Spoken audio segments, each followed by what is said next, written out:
of my life. When I heard that Soleimani was killed, I left my office. I walked to my home. I stayed in my home in solitude for 1 week. It was the biggest event that ever happened to me. He was the biggest cricket player. That's like being a great NFL player, a great baseball player. He was said to be just about the best, handsome guy. He became the boss, Pakistan. He said, I left and I contemplated for 1 week. It was the biggest event of my life. I've never had anything like that happen. And many people felt like that. And I heard there were repercussions, all of the things, but you have no choice. You have no choice. I told the story the other night, which I'd never told before, that when Iran shot down a drone, a metal drone, it was 14 years old, not very valuable, flying very near Iran. Behind it was an airplane with 39 engineers and pilots in it. And Iran shot down the drone. I said, did they shoot down the plane behind it? Because you have engineers that generally follow the drones, right?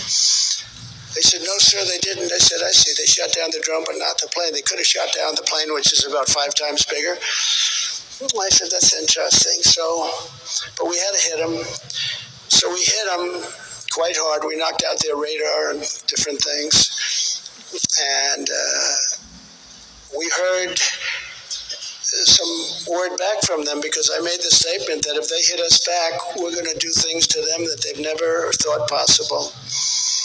And Iran, this is Iran, the same Iran that's wiping Biden's face in the mud. They called us up, and first time I told the story was a week ago. They called us up and they said, listen, we have no choice. We have to hit you, because we have our own self-respect. And I understood that. We hit them, they got to do something. We're going to launch 18 missiles at a certain military base that you have. And you remember that night. Interesting night. I was the only one that wasn't nervous, because I knew what was going to happen. They told us that don't be concerned.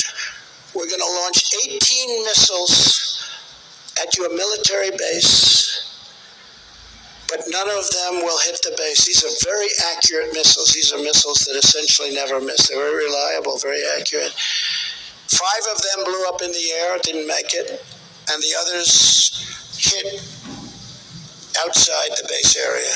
You remember that, Louis? You were there, right? Louis was very nervous. I wasn't nervous because I knew something that Louis didn't know. So they told me that they were going to hit us, but they just had to do it.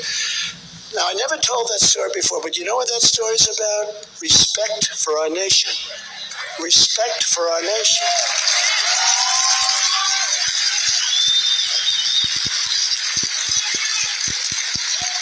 So we have an event coming up that I believe will be the biggest election in the history of our country.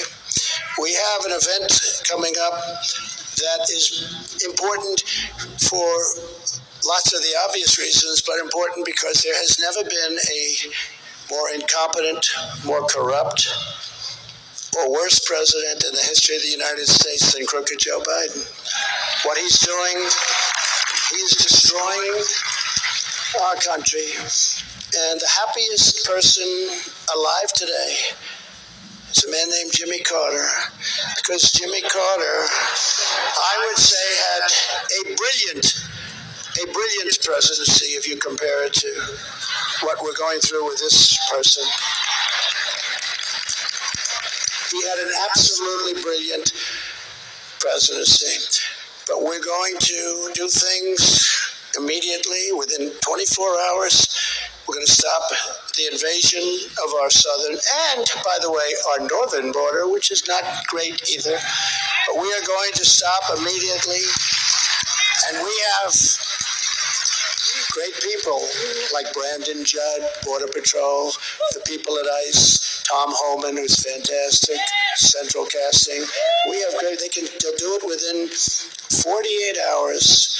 Like the caravan I told you that's on its way up, they wouldn't have caravan. Well, they had caravans When I came up with the name, I believe they'll say, oh, it wasn't really you, it was somebody. I believe I came up with the name because they started forming these caravans.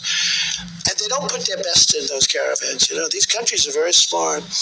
They put people that they don't want to have in El Salvador and Honduras, in Guatemala, in other places. And many of them now are coming from parts of Africa. Yesterday they had 18 people they got from the Congo, and four of them were from jails. By the way, our prisoners are like the nicest people in the world compared to some of the prisoners that our country is taking right now. Our prisoners are refined, wonderful people, even if they were murderers, compared to the people that are coming out of some of these cells from MS-13, from South America, from Africa. They're destroying our country. And we have to get them out. We have to get them out, and we have to get them out fast. So, you remember the Trump travel ban. I imposed the Trump travel ban from any terror-plagued country where they hate America. When they're shouting in their country, death to America, typically they're not going to be great citizens. This is typical.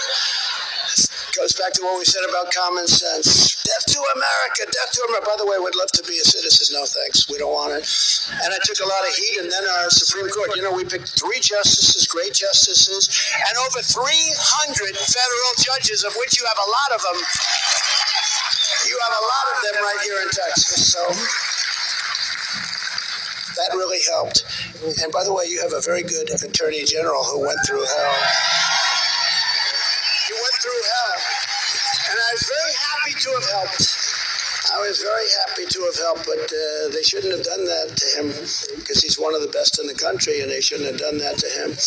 But it's one of those things. But if you hate America, if you want to abolish Israel, if you sympathize with jihadists, then we really don't want you coming into our country. We don't want you coming into our country. So we have an election coming up, and if you remember, and I know everyone here probably does, I only see very few, very, very young, but I do see young audiences now.